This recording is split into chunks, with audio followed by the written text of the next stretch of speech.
Merci Pierre, je t'en prie. Alors, on va continuer un petit peu notre exploration de la posturologie. Donc là, on va parler en fait des rachialgies. Le rachis, c'est justement de l'intérêt de la prise en charge posturale sur ce type de pathologie, de douleur qui est finalement, comme on dit, le mal de dos, c'est le mal du siècle et qui correspond à une grosse part en fait de notre clientèle, de notre patientèle en fait en cabinet de posturo. Donc, comme disait très bien Dr Pierre-Marie Gaget, vous avez entendu ce matin, et Dr Weber, avec qui il a énormément travaillé, c'est vrai qu'il est illogique de modifier le tonus des muscles paravertébraux par un traitement postural sans surveiller comment réagissent la statique et la cinétique rachidienne. En d'autres termes, c'est vrai qu'on peut privilégier en fait le traitement de pathologie du dos, mais il est important effectivement d'identifier quelle est l'origine en fait des dysfonctions et qu'est-ce qui va être à l'origine en fait de ce type de douleur. Et surtout, ce qui est important aussi, c'est de contrôler que notre traitement ne va pas être en fait finalement délétère par rapport à notre patient. C'est vrai qu'on a un devoir de résultat par rapport à notre approche thérapeutique, mais surtout, on a comme priorité de ne pas nuire à notre patient. Alors, au niveau des étiologies des rachialgies, voilà, il faut savoir que par rapport aux douleurs de dos, il y a beaucoup, en fait, une grande partie des douleurs de dos n'ont pas de diagnostic précis qui est déterminé. C'est-à-dire qu'en gros, le sujet a mal au dos, mais on ne sait pas pourquoi. C'est vrai que la douleur de dos, la rachialgie, peut être principalement liée à des problèmes de posture. Alors, on sait maintenant que les problèmes de mauvaise posture, ça peut être effectivement des mauvaises positions au travail, ce qu'on appelle effectivement des douleurs qui peuvent être inhérentes en fait à l'activité professionnelle ou à l'activité physique. Mais on sait aussi que beaucoup de douleurs de dos peuvent avoir aussi leur origine au niveau psychique. D'où le terme que l'on emploie souvent en disant qu'on en a plein le dos. Mais c'est vrai que la douleur de dos est relativement complexe. Et par rapport à ça, l'approche en fait peut être pluridisciplinaire. Il faut voir qu'effectivement, la médecine traditionnelle, la médecine classique, va principalement s'appuyer en fait sur des examens complémentaires et surtout une approche visuelle par l'intermédiaire de radio, par l'intermédiaire de scanners. Mais il est clair que beaucoup de douleurs de dos en fait vont avoir sur ces examens complémentaires un résultat qui va être finalement négatif. C'est-à-dire que sur le cliché, on n'observe rien. On n'a rien de particulier. Pourtant, le patient va vous décrire une douleur de dos qui est présente, qui est puissante et qui, effectivement, va énormément avoir une influence négative sur lui. Donc, si on regarde un petit peu les études au niveau postural, et ça, c'est Okada qui le montrait. Alors là, c'est mon diaporama qui a été beaucoup trop vite, je suis désolé. Je reviens sur ma diapo. Voilà. Donc, Okada déjà nous montrait si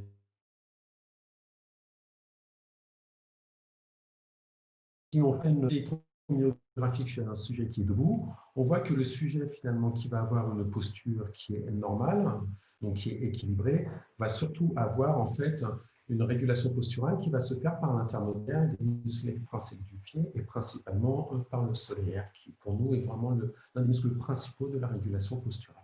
Si on observe après au niveau du rachis, on voit bien que finalement, au niveau du dos, les érecteurs spinae, donc qui sont les muscles qui permettent de redresser le rachis, travaillent très peu. Donc finalement, dans une position orthostatique, on se rend compte que principalement la régulation en fait de l'équilibre et de l'orthostatisme va se faire par l'intermédiaire des muscles extrinsèques du pied. Lorsque le sujet va être antériorisé, alors il faut savoir que l'antériorisation n'a pas besoin d'être très importante, mais dès que le sujet va commencer à avoir un déséquilibre antérieur, on va se rendre compte qu'effectivement, les érecteurs spinae vont se mettre à travailler, vont être sollicités. Et nous, on le voit très bien en consultation. La lombalgie est quand même un motif de consultation qui est relativement fréquent en consultation. Et lorsqu'on pousse l'interrogatoire de ce type de patients, ce sont des patients qui vont avoir mal au dos, et je pense que vous devez en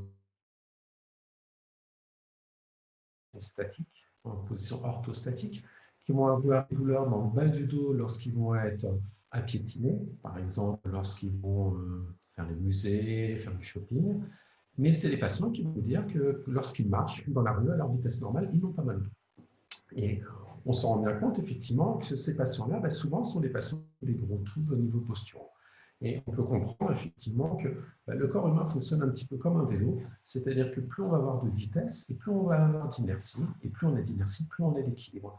Et ce type de patients lombalgiques en orthostatique en piétinement, finalement, lorsqu'ils vont marcher, et souvent ce sont des patients qui vont avoir tendance à marcher vite, et ils vous le décrivent en même temps, lorsqu'ils marchent avec quelqu'un qui marche doucement, pour eux c'est difficile, parce qu'il va falloir qu'ils apprennent finalement à réguler leur vitesse de marche, et ça va être douloureux pour eux.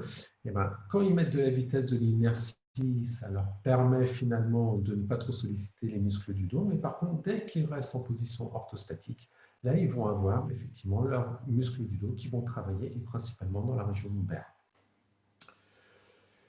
Bocquet avait montré aussi dans les années 2000, alors on prolonge un petit peu le côté rachialgique, mais avec aussi les céphalées, parce qu'on se rend compte aussi que beaucoup de céphalées sont ce qu'on appelle des céphalées de posture. Alors ça, c'est des choses que l'on décrit, nous, sur le programme de 4e année, où on a un programme, des cours qui sont centrés effectivement sur les céphalées, sur les migraines, mais on sait que, par exemple, effectivement, on a une corrélation entre le pied d'appui et le côté, en fait, des migraines qui va être douloureux, hein, que ce soit au niveau migraineux, comme au niveau des céphalées, ce qu'on appelle cervicogéniques, c'est-à-dire des céphalées qui vont prendre leur origine au niveau de la colonne cervicale. Et chez les sujets, c'est des sujets qui, effectivement, vont se plaindre d'un mauvais côté. Et ça, on en voit beaucoup aussi en consultation, qui nous disent, effectivement, j'ai tout un côté du corps qui est dysfonctionnel et qui est douloureux.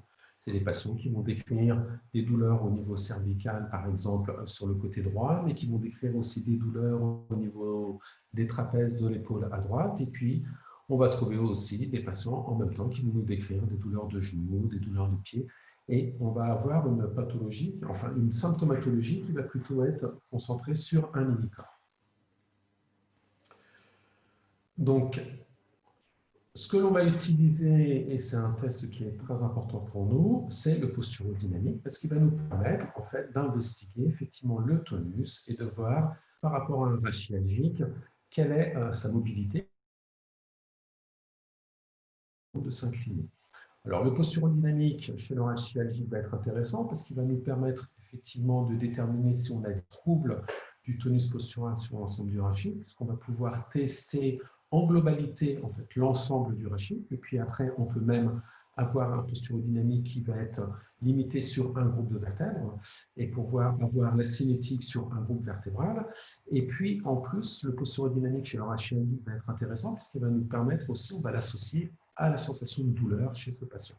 Et effectivement, un rachialgique douloureux va avoir du mal à s'incliner et va décrire aussi des douleurs spécifiques lors de l'inclinaison du corps. Ce posturodynamique va être intéressant pour nous ensuite par rapport au traitement, puisque lorsque l'on va mettre en place nos éléments de semelle, on va avoir un effet qui va être immédiat par rapport à la douleur de dos et par rapport aux troubles toniques. Et pour le patient, ça a un côté rassurant, parce que la plupart du temps, les lombalgies que l'on a, ce sont des lombalgies chroniques qui vont avoir consulté plusieurs spécialistes. Ça commence d'abord par le médecin généraliste. La plupart du temps, ensuite, ils vont consulter le kinésithérapeute parce qu'il va y avoir un travail qui va être mis en place pour essayer de diminuer les tensions dans le dos. Mais si ça ne suffit pas, ensuite, on va passer à la case rhumatologue. Et puis, dans les cas extrêmes, beaucoup de lombalgiques sont traités par antidépresseurs parce que c'est la seule solution que l'on peut trouver pour essayer d'améliorer leur douleur. Et donc, chez ces patients-là, ce sont des patients qui vont finalement décrire des douleurs de dos qui vont être présentes et qui vont être présentes depuis de nombreuses années. Donc, on a un côté émotionnel qui est très important par rapport à la douleur de dos. Et souvent, comme j'ai souvent tendance à dire à nos patients, nous, les podologues, posturologues, nous sommes finalement la 5e roue de carrosse, puisque les patients ils viennent nous voir, c'est un peu la thérapie de la dernière chance. Et lorsque l'on met en place nos stimulations plantaires et que le patient a immédiatement une amélioration au niveau de ses amplitudes, comme une amélioration au niveau de la douleur, c'est quelque chose de très rassurant pour lui parce que finalement, il se rend compte que ce n'est pas si grave que ça. Même si c'est très douloureux, ce n'est pas si grave que ça. Et la majeure partie des rachialgies vont avoir une origine qui va être plutôt musculaire avec un facteur de gravité qui n'est pas si important que ça. Mais par contre, effectivement, une douleur permanente va, excusez-moi du terme, pourrir la vie. Donc, notre posturodynamique, on va pouvoir le faire au niveau cervical. Donc, il va être intéressant par rapport au tonus global de notre patient, mais il va être intéressant aussi chez le patient qui va avoir des cervicalgies. Et c'est vrai que ce posturodynamique, beaucoup de patients viennent en consultation en nous disant « Oui, effectivement, j'ai des douleurs au niveau cervical, mais j'ai consulté mon médecin, on a fait les radios et on m'a dit que c'était de l'arthrose cervicale. » Il faut savoir que la plupart des rachialgies sont décrites comme étant de l'arthrose. Donc l'intérêt quand on dit que c'est de l'arthrose, c'est que finalement, si on arrive à trouver un traitement thérapeutique, c'est bien, mais si toutefois la thérapie ne marche pas, on peut toujours dire que finalement c'est l'arthrose et qu'on ne peut rien y faire. On a notre posturodynamique qui va se faire donc, au niveau dorsal, qui va nous permettre donc de tester la dynamique au niveau des vertèbres dorsales et vertèbres thoraciques. Là aussi, ça va être intéressant si notre patient est des dorsalgies, puisqu'il va pouvoir nous exprimer aussi sa douleur et sa limitation par rapport à ça. Et puis notre posturodynamique va nous donner aussi des informations, et on va le faire au niveau de la colonne lombaire. Donc après, par rapport à ça, on a un côté palpatoire qui va être intéressant, que l'on va pouvoir mettre en place en fait, sur l'ensemble du rachis. Donc une palpation qui va se faire sur un patient qui va être allongé, en partant du principe, en fait, par rapport à la physiologie, que lorsque l'on vient palper en fait, le rachis d'un sujet, alors sur un testing sensoriel, la physiologie veut que l'on ait un mouvement de glissement supéro-inférieur. Donc lorsqu'on pose la main en fait, au niveau du dos, on sent en fait un mouvement d'aller et venue qui va du haut vers le bas et qui en fait correspond à la physiologie par rapport en fait au tissu.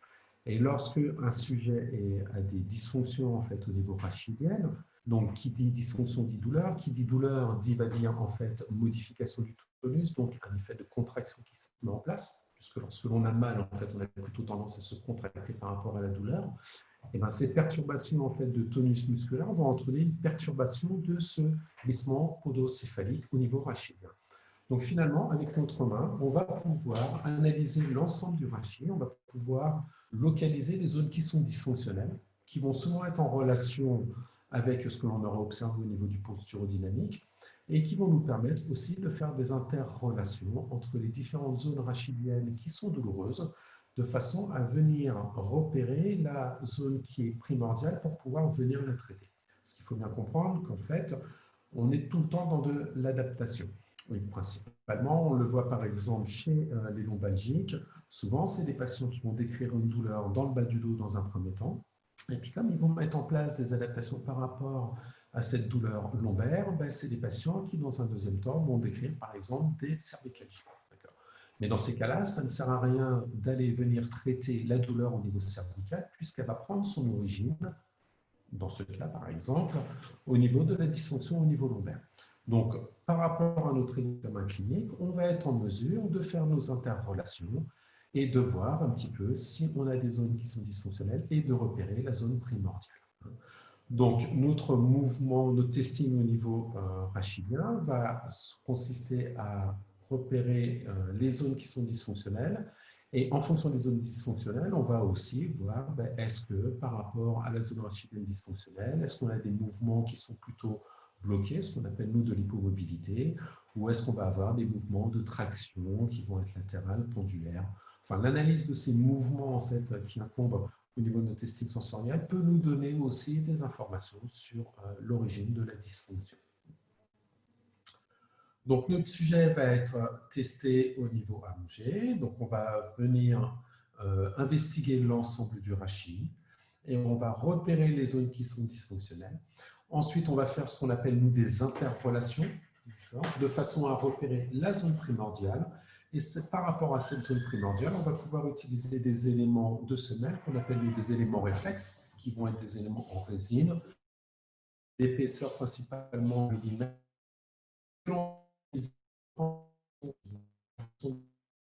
c'est-à-dire qu'une dimension qui prend son origine cervique peut être un élément qu'on appelle antéro-interne, donc un élément qui est ici rétrocapital.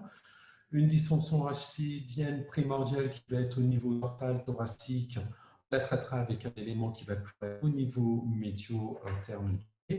Une dysfonction qui prend son origine au niveau donc au niveau rachidien bas, va être traité avec un élément réflexe qui est situé au niveau de l'arrière-pied, que l'on appelle l'élément poussé en interne, par exemple.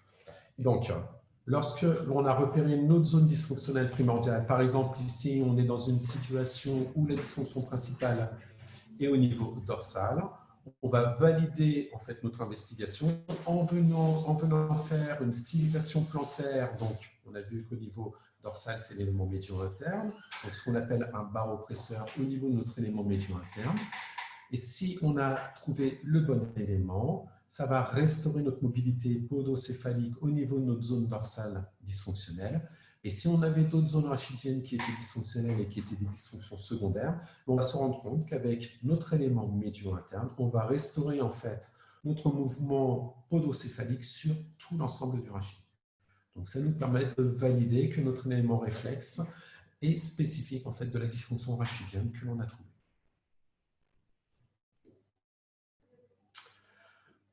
Voilà. Et donc,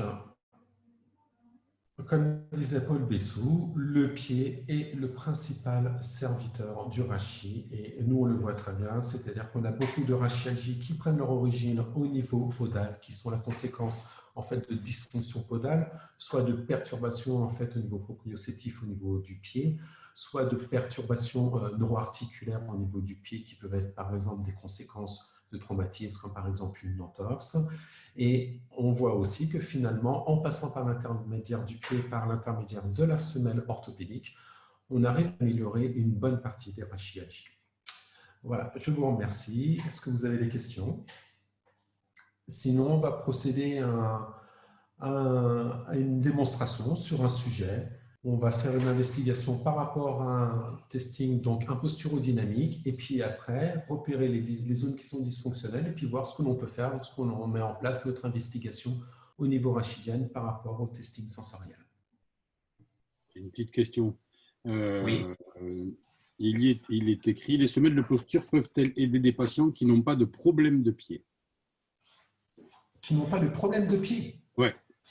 Bien sûr, c'est vrai que par rapport à notre activité en cabinet, on traite effectivement beaucoup de patients avec des podalgies, mais j'aurais tendance à dire que sur pratiquement 70% de notre patientèle qui vient principalement pour des problèmes de dos. Problème de dos, soit de la lombalgie, qui est quelque chose d'une pathologie qui est relativement récurrente. On a beaucoup de patients aussi qui viennent pour des problèmes de cervicalgie sur lesquels, effectivement, on a une action qui est assez importante parce que ce qu'il faut bien comprendre, c'est que l'une des normes en fait, dans la position debout, c'est de toujours assurer l'horizontalité de notre regard. Et le moindre déséquilibre en fait, au niveau du corps va toujours être compensé au niveau cervical. Donc, on a beaucoup en fait, de cervicalgie qui prennent leur origine sur des déséquilibres posturaux globaux. Merci. Démo, c'est parti. Donc là, on va dérouler une investigation sur un sujet qui vient nous voir en consultation pour des douleurs de dos, on va imaginer. Donc on a différentes approches en fait par rapport à la rachialgie, parce que ce qu'il faut bien comprendre, c'est que la douleur de dos peut être la conséquence de plein de choses. Ça peut être un problème postural, ça peut être un problème viscéral. Ça, beaucoup de femmes le comprennent, par exemple, beaucoup de femmes vont avoir des lombalgies en période de règles. Il peut y avoir une origine qui peut être émotionnelle, qui peut prendre son origine au niveau du pied. Donc on a différentes grilles d'approches thérapeutiques qui vont nous permettre en fait de traiter in fine le mal de dos. Là, on va dérouler ce qu'on appelle la grille neuroarticulaire. On va se préoccuper en fait de la dysfonction au niveau vertébral. Donc, on est sur notre patient, on va lui faire son posturodynamique. Donc, comme on a fait tout à l'heure, donc on regarde au niveau colopelvien, on voit qu'il est dysfonctionnel des deux côtés parce qu'on n'a pas ce mouvement de rotation qui se fait en même temps que la translation. On va tester le côté lombaire. Donc, je vais demander d'incliner d'un côté. Donc là, on a une dysfonction au niveau lombaire droit, puisqu'on n'a pas de rotation. À gauche, pareil, on a une dysfonction.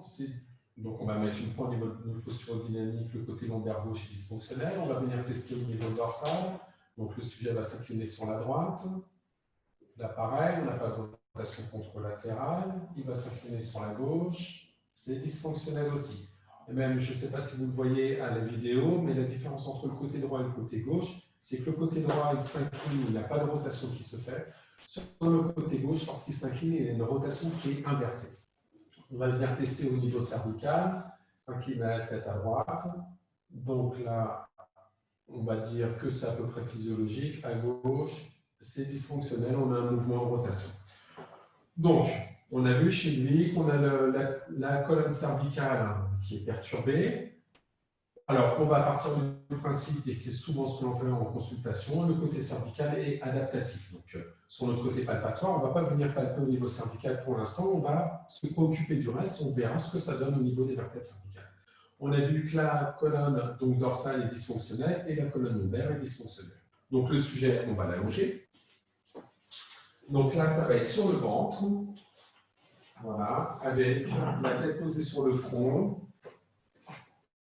Voilà, les bras, alors tu peux mettre les deux mains l'une sur l'autre avec la tête posée dessus. Voilà.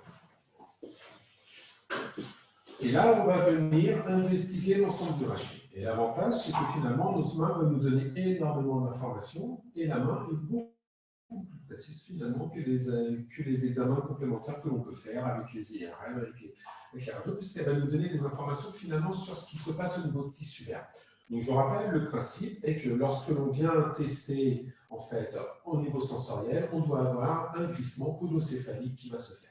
Alors, au niveau de la vidéo, ça ne va pas être très visuel, je vais vous accentuer le mouvement, mais il est clair qu'il n'est pas aussi important que ce que je vais vous montrer, mais c'est que pour que vous ayez une idée en fait, de ce que l'on est censé ressentir en fait, au niveau palpatoire. Donc là, avec ma main, je vais pouvoir investiguer tout l'ensemble de l'urachie. Donc je vais commencer au niveau de mon sacrum. Donc je viens, je me positionne. Donc la physiologie, je devrais sentir un mouvement qui va me faire ça. Alors avec une, une fréquence qui est beaucoup plus lente, hein, c'est-à-dire que si on le décuple, là ça monterait, là ça monte, et en gros là ça redescend. C'est ce genre de mouvement-là que l'on sent. Donc là je viens investiguer en fait le côté sacré, il est dysfonctionnel. Je viens sur ma colonne lombaire, alors, comme il a une courbure qui n'est pas trop importante, je peux laisser comme ça, mais sinon je me positionne comme ça. Donc là, il est dysfonctionnel. Ici, au niveau des dorsales basses, c'est dysfonctionnel. Au niveau des dorsales hautes, j'ai récupéré du mouvement. Donc en gros, chez ce sujet-là, j'aurai mes dorsales basses, mes lombaires et mon sacrum qui seraient dysfonctionnels, où j'ai une perturbation au niveau de mon tonus. Maintenant, la question que je me pose, c'est laquelle de ces trois zones est à l'origine de la dysfonction. Donc, je vais chercher ce qu'on appelle la dysfonction primordiale. Donc, je vais en réintégrer une. Par exemple, bon, je réintègre la zone thoracique et je vais venir tester, sacré, pardon, et je vais venir tester en fait les autres zones. Donc là, ça ne relance pas au niveau lombaire, ça ne relance pas au niveau thoracique. Donc, ça me dit que la dysfonction primordiale, elle n'est pas ici. En tout cas, ce n'est pas mon sacrum qui perturbe l'ensemble de mon rachis. Je vais venir intégrer les vertèbres lombaires, je teste. Là, je récupère de la mobilité au niveau de mes vertèbres thoraciques. Je teste au niveau de mon sacrum, je récupère de la mobilité. Donc, ça me dit quoi? Ça me dit finalement que c'est mon bloc de vertèbres lombaires, ma colonne lombaire, qui est à l'origine en fait des dysfonctions. Ça veut dire quoi? Ça veut dire que finalement, c'est la dysfonction au niveau des vertèbres lombaires qui entraîne des adaptations au niveau thoracique et au niveau sacré. Donc après, j'aurai des techniques pour venir investiguer mes vertèbres de manière spécifique pour repérer la vertèbre qui est primordiale. Là, comme on manque un petit peu de temps, on va venir en fait tester, on va faire du testing en passant par l'intermédiaire du pied pour repérer en fait de quel côté je vais mettre mon élément et quelle portion d'élément je vais mettre. Donc là, on a vu que c'était la colonne lombaire, donc les vertèbres lombaires, on va être sur un élément qui va être ce qu'on appelle un élément postéro-latéral. Ça correspond en fait à la partie supérieure du point supinatal. Donc je viens positionner en fait au niveau de mon bloc de vertèbres qui est dysfonctionnel. Je viens intégrer, donc je viens presser sur ma peau, je fais un contact au niveau cutané, je mets un petit peu de pression et je teste en fait au niveau de mes vertèbres lombaires, est-ce que ça relance ou pas. Là, je récupère du mouvement. Alors, comme je suis curieux, comme je suis un peu joueur, je vais tester aussi de l'autre côté pour voir est-ce que j'ai quelque chose. Ça me permet de valider ce que j'ai trouvé. Et là, lorsque je viens tester au niveau de mon pied gauche, ça ne relance pas. Donc, ça me dit quoi? Ça me dit que finalement, ça va être un élément postéro-interne qui va être localisé sous le pied droit, qui va me donner en fait un bon résultat. Donc, je valide ça, je fais mon baropresseur, ça relance bien les lombaires, je vais regarder au niveau de mon sacrum, je récupère mon mouvement, je viens au niveau de mes vertèbres thoraciques, je récupère mon mouvement. Donc là, ça me dit bien que j'ai pris le bon élément. Comme je vais avoir un élément qui ne prenne pas trop de taille, mon élément postéro interne, je vais le couper en deux. Je vais regarder est-ce que c'est la partie supérieure ou la partie inférieure de mon EPI. Vous voyez, mon EPI, il représente deux doigts. Est-ce que c'est avec la moitié basse ou la moitié haute? Là, c'est la partie supérieure qui donne un bon résultat. Donc, ça veut dire que sur ma semelle orthopédique, en plus du traitement que je vais avoir dans la médiation, qui va être la barre antérieure pour lutter contre le déséquilibre antérieur, peut-être que je vais avoir d'autres éléments, comme ce qu'on a vu tout à l'heure avec Thierry, pour traiter sa dysmorphose au niveau caudal parce qu'il a un pied valgus. Je vais rajouter un élément qui va être la partie antérieure, la moitié antérieure de la partie supérieure du tronc supinateur, qui va avoir un effet réflexe sur ces vertèbres lombaires qui va permettre d'améliorer mon traitement et qui va permettre d'améliorer ces rachialgies. Donc ça, je vais pouvoir le tester en étant debout. Donc le patient va se remettre debout.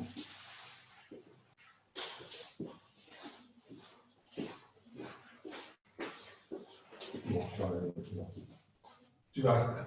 Donc là, on va vraiment tester juste l'effet de cet élément-là. Donc on n'est pas sur un traitement global, on va juste voir les répercussions que peut avoir notre élément postéro interne, ce que l'on a testé au niveau de notre testing sur la mobilité au niveau rachidien. Je n'ai pas la bonne épaisseur. Je vais regarder là. Du 1. Bon, on va le faire avec ça. On va le simuler avec ça. Voilà, parfait. Donc, on a vu chez ce sujet que c'était un élément postéro-interne sur la moitié antérieure du tronc supinateur. Donc, là, on le positionne, on est à peu près ici. Donc là, je vais positionner un petit EPI, donc un petit élément de 1 mm en résine au niveau de son pied droit, ce qu'on a trouvé. Puis on va regarder ce que ça donne par rapport à son posturodynamique qu'on a fait tout à l'heure. Donc, on regarde au niveau de son polo pelvien, on récupère de la mobilité, en tout cas, on améliore sur le côté droit. On va voir au niveau lombaire, pas clean. Voilà. Et là, on a du mouvement qui commence à revenir sur le côté gauche. D'accord. On va regarder au niveau dorsal, tu vas clean sur la droite. Là, j'ai de l'amélioration sur la gauche. Là, j'ai de l'amélioration aussi. On va regarder au niveau cervical, incline la tête à droite. D'accord, on est bien. À gauche, on a encore des sons. C'est un petit peu normal parce qu'on a d'autres pathologies. Il y a peut-être une épine irritative d'appui plantaire. On n'a pas réglé le côté dysmorphose au niveau du pied. Et puis, on n'a pas les éléments de remédiation qui sont la barre antérieure qui vont nous permettre de le reculer.